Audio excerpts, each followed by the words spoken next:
എല്ലാ കൂട്ടുകാർക്കും ഞങ്ങളുടെ പുതിയൊരു വീഡിയോയിലേക്ക് സ്വാഗതം. അപ്പോൾ ഇന്നും രാവിലത്തെ കുറച്ച് വിശേഷങ്ങളാണ് കേട്ടോ വീഡിയോയിലുള്ളത്.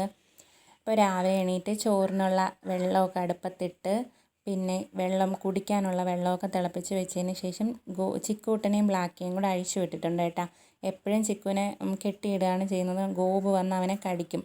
അതുകൊണ്ട് രണ്ടുപേരും കൂടെ ഒരുമിച്ച് അഴിച്ചു വിട്ട് അവരന്മാർ തമ്മിൽ കടി കൂടും. അതുകൊണ്ട് ഞാൻ ചിക്കുവിനെ കെട്ടിയിട്ടിട്ട് ഗോപുവിനെ തുറന്നു വിടും. ഗോപുവിനെ അകത്തിട്ടിട്ട് ചിക്കുവിനെ അഴിച്ചു വിടും. അങ്ങനെയാണ് കേട്ടോ. പിന്നെ അവരെ പിടിച്ച് കെട്ടിയതിന് ശേഷം ചപ്പാത്തി മുട്ടക്കറിയാണ് കേട്ടോ ഉണ്ടാക്കുന്നത്. അപ്പം ചപ്പാത്തി കുറച്ച് കാശിക്കുട്ടൻ ചുട്ടെടുക്കുകയാണ്. അപ്പോൾ അവന് ഇത്തിരി നേരത്തെ പോകണം. ഇന്നും കലോത്സവത്തിന് വേണ്ടി പോവാണ്. അതുകൊണ്ട് അവനിന്ന് നേരത്തെ വണ്ടി വരുമെന്ന് പറഞ്ഞപ്പം അവനും കൂടെ സഹായിക്കുകയാണ്. അപ്പം ഞാൻ മുട്ട 2-3 പുഴുങ്ങി വെച്ചിട്ടുണ്ടായിരുന്നു. പിന്നെ പിള്ളേർക്കുള്ള മുട്ട ഞാൻ രാവിലെ അങ്ങ് വാട്ടി കൊടുത്തു കേട്ടോ. എന്നിട്ട് മുട്ടക്കറി വെക്കാനുള്ള കുറച്ച് ചുമന്നുള്ളിയും 2 പച്ചമുളകും 2-3 വെളുത്തുള്ളി എല്ലാം കൂടെ ചെറുതായിട്ട് അരിഞ്ഞു വെച്ചിട്ടുണ്ടായിരുന്നു. അപ്പോൾ ചപ്പാത്തിയൊക്കെ ചുട്ടതിന് ശേഷം കാശിക്കുട്ടൻ കുളിക്കാനൊക്കെ ആയിട്ട് പോയി കേട്ടോ. അപ്പോഴത്തേക്കും ഞാൻ മുട്ടക്കറി വെക്കാൻ വേണ്ടി അരിഞ്ഞു വെച്ചിരുന്ന ഉള്ളിയൊക്കെ എടുത്ത് പാത്രമൊക്കെ അടുപ്പിൽ വെച്ചൊന്ന് ചൂടായപ്പം കുറച്ച് എണ്ണയൊക്കെ ഒഴിച്ച് കടുവൊക്കെ ഇട്ട് പൊട്ടിച്ച് എന്നിട്ട് ഉള്ളിയൊക്കെ ഇട്ട് വഴറ്റുകയാണ് കേട്ടോ.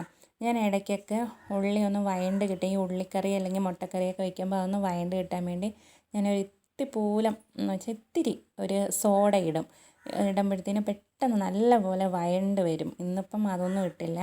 പിന്നെ അതിലേക്ക് ആവശ്യമുള്ള മഞ്ഞൾപ്പൊടി, മല്ലിപ്പൊടി, മുളക് പൊടി ഇതെല്ലാം കൂടിയിട്ട് നല്ലപോലെ ഒന്ന് ഇളക്കിയിട്ട് പിന്നെ ആവശ്യത്തിന് ഉപ്പും കറി മസാലയും കുറച്ച് വെള്ളം ഒഴിച്ച് നല്ലപോലെ ഒന്ന് പറ്റിച്ചെടുക്കുകയാണ് കേട്ടോ ചെയ്യുന്നത്.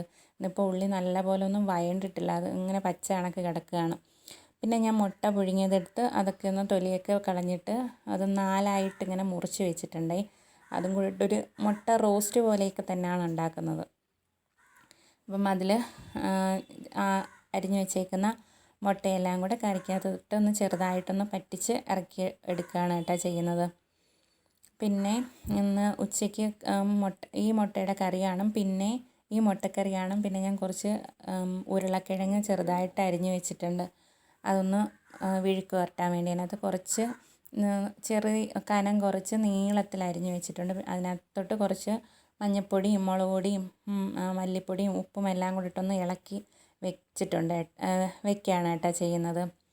പിന്നെ ഇന്നലെ ഞാൻ ഇട്ട വീഡിയോയിൽ ലത ചേച്ചിയാണോ അമ്മയാണോ എന്ന് അറിയത്തില്ല, എന്നാലും ചേച്ചി എന്ന് വിളിക്കുകയാണേ. അപ്പോൾ ചേച്ചി ചോദിച്ചിട്ടുണ്ട് നമ്മളിവിടുന്ന് വീട് മാറി പോകുമ്പം പുറത്തുള്ള പിള്ളേർക്ക് ആര് ചോറ് കൊടുക്കും എന്നൊക്കെ ചോദിച്ചിട്ടുണ്ട്. പിന്നെ ഇടയ്ക്ക് കുറേ നാൾ എൻ്റെ നോട്ടിഫിക്കേഷനൊക്കെ കാണാത്തത് കൊണ്ട് വിഷമിച്ചിരിക്കുകയാണെന്നൊക്കെ പറഞ്ഞിട്ടുണ്ടായിരുന്നേ. അപ്പോൾ ഇടയ്ക്കൊന്നും ഈ 11 മാസത്തോളം ഞാൻ വീഡിയോ ഇട്ടിട്ടില്ല. വീഡിയോ ഇടാതിരുന്നത് ഇടയ്ക്ക് വെച്ച് പി എസ് സിയുടെ ക്ലാസ്സിന് പോകുന്നുണ്ടായിരുന്നു. ഓൺലൈനായിട്ടാണ് കേട്ടോ പഠിക്കുന്നത്. അപ്പം അതുകൊണ്ട് വീഡിയോ ഒന്നും ഇടാൻ പറ്റിയില്ല. പിന്നെ ഇടയ്ക്ക് എൻ്റെ ബ്ലാക്കിക്ക് വയ്യായിരുന്നു. അവൾക്ക് ചെള്ളുപനിയൊക്കെ ആയിരുന്നു. പിന്നെ പിള്ളേർക്ക് വയ്യാതായി കഴിഞ്ഞാൽ എനിക്ക് ഭയങ്കര വിഷമമാണ് കേട്ടോ. ഒന്നും ചെയ്യാൻ പറ്റത്തില്ല. പിന്നെ കുറച്ച് പ്രശ്നങ്ങളൊക്കെ ആയതുകൊണ്ടാണ് വീഡിയോ ഇടാതിരുന്നത്. പിന്നെ നമ്മളിവിടുന്ന് മാറിക്കഴിയുമ്പം പുറത്തുള്ള പിള്ളേർക്ക് ചോറ് കൊടുക്കുന്ന കാര്യമെന്ന് വെച്ചാൽ ഇപ്പോൾ അവരധികം ഇങ്ങോട്ട് വരാറില്ല. ആൾക്കാരൊക്കെ ഒത്തിരി പേരൊക്കെ ആയതുകൊണ്ട് പടക്കമൊക്കെ പൊട്ടിച്ച് അവരെ ഓട്ടിച്ച് വിടുകയാണ്. അപ്പം താഴെ എവിടെയോ ഒരു ആൾതാമസമില്ലാത്ത വീടുണ്ട്.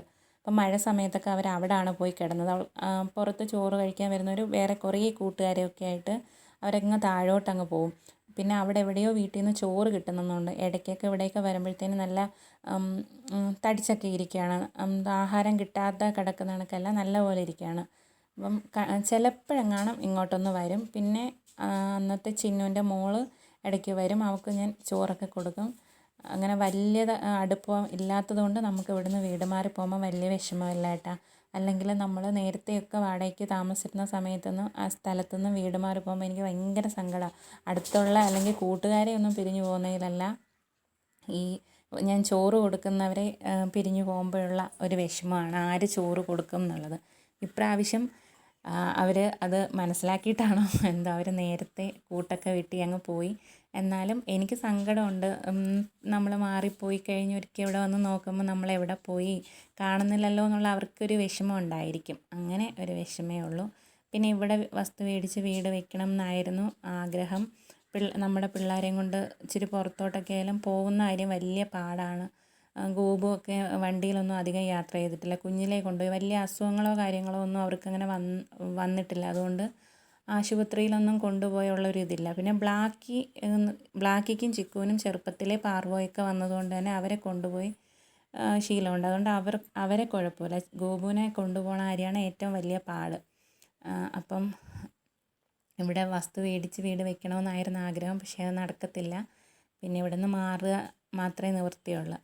അപ്പോൾ പിന്നെ വിശേഷങ്ങളൊക്കെ വീട് മാറുന്നത് എങ്ങോട്ടാണെന്നും എന്താണെന്നും ഒക്കെയുള്ള കാര്യങ്ങൾ ഇനി വരുന്ന വീഡിയോയിലൊക്കെ ഞാൻ പറയാമേ.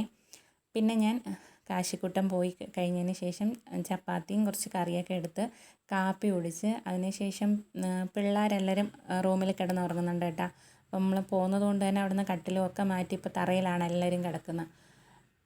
പിന്നെ അവർക്ക് രാവിലെ ഒരു മുട്ട വാട്ടി കൊടുത്തിട്ടുണ്ടായിരുന്നു. അതുകൊണ്ട് കുറച്ച് താമസിച്ച് ചോറൊക്കെ കൊടുത്താൽ മതി. പിന്നെ ഞാൻ നാളത്തേക്കും മറ്റന്നാളത്തേക്കുള്ള അരി ഉഴുന്നും കൂടിയിട്ട് 2 ദിവസത്തേക്കാണ് കേട്ടോ ആട്ടി വയ്ക്കുന്നത്. അപ്പോൾ ഞാൻ അതിനുള്ള അരിയും ഉഴുന്നുമൊക്കെ അളന്ന് അതൊന്ന് 2-3 വെള്ളത്തിൽ കഴുകിയിട്ട് വെള്ളമൊഴിച്ച് വെക്കുകയാണ് ചെയ്യുന്നത് കേട്ടോ. പിന്നെ ഇതിൻ്റെ ഇടയ്ക്ക് തന്നെ ഞാൻ ഉരുളക്കിഴങ്ങൊക്കെ ഒന്ന് മെഴുക്ക് പുരട്ടി വെച്ചിട്ടുണ്ടായിരുന്നു. പിന്നെ ഉച്ചയ്ക്കിന് പ്രത്യേകം വേറെ കറിയൊന്നുമില്ല, അത് രണ്ടും മതി. അപ്പം ഞാൻ അതൊക്കെ ഒന്ന് കഴുകിയിട്ട് പച്ചരിയും ഉഴുന്നുമൊക്കെ ഒന്ന് കഴുകി 2-3 വെള്ളത്തിൽ കഴുകിയിട്ട് വെള്ളം ഒഴിച്ചിട്ടാണ് ചെയ്യുന്നത്. വൈകുന്നേരം പിന്നെ വീണ്ടും അരയ്ക്കാൻ നേരത്ത് നല്ലപോലെ കഴുകി എടുത്താൽ മതിയല്ലേ. എന്നിട്ട് ഞാൻ ചായ ഇട്ടിട്ടുണ്ട്. ചായയൊക്കെ നേരത്തെ തന്നെ കുടിച്ചേ. പിന്നെ പിള്ളേർക്കുള്ള ചിക്കനൊക്കെ ഞാൻ വേവിച്ച് വെച്ചിട്ടുണ്ട്. പിന്നെ അരി ഞാൻ രാവിലെ ഒന്ന് തിളപ്പിച്ചിട്ട് ഇറക്കി വെക്കുകയാണ് ചെയ്തത്. എന്നിട്ട് ആ അടുപ്പിൽ തന്നെ എല്ലാ കാര്യങ്ങളും ചെയ്ത് എന്നിട്ടിനി ചോറ് വീണ്ടും എടുത്ത് അടുപ്പിൽ വെച്ചിട്ടുണ്ട്. പിന്നെ ബ്ലാക്കി പെങ്കുച്ച് എൻ്റെ കൂടെ തന്നെ ഉണ്ട്. അവൾ ചോറും ഒന്നും കഴിക്കത്തില്ല, ഭയങ്കര മടിച്ചിയാണ് കേട്ടോ. പാത്തോട്ടോ ചോറ് വേണ്ടേ? എന്നാ ചോറ് ഇനി വാ. ഡി പെണ്ണേ ഡി ചോറ് വേണ്ടേ? അമ്മ വാരി തട്ടേ നോക്ക്. വാരിത്തരാം. അവിടെ കണ്ണീച്ചിരിക്കുന്നു. ചോറ് തിന്നില്ലെങ്കിൽ ഇന്ന് ഞാൻ ബിസ്ക്കറ്റ് മേടിക്കൂല. എന്നാ എല്ലാം എടി ഇന്നാ നീ ഗോപുവിന് കൊടുക്കുവാന്നേ. എന്നാക്കളെ ചെറുക്കൻ കരി വാരി മോന്തേ തെറിച്ച് വെച്ചേക്കുന്നു.